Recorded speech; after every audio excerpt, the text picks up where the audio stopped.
پھر آگے فرمایا وَعَلَى الَّذِينَ يُطِيقُونَهُ فِدْيَةٌ طَعَامُ مسکین۔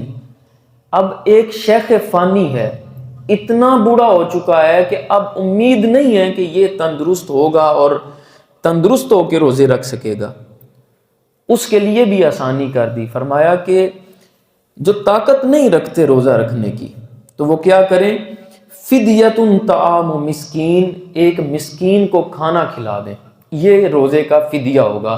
لیکن یہ جوان اور تندرست کے لیے نہیں ہے، اللہ تو جانتا ہے کہ کون بیمار ہے اور کون ٹھیک ٹھاک ہے۔ یہاں پہ تندرست اور جوان آدمی کو بھی پوچھے روزہ کیوں نہیں رکھا، وہ جی میری صحت نہیں ٹھیک، میں جی بیمار آدمی ہوں۔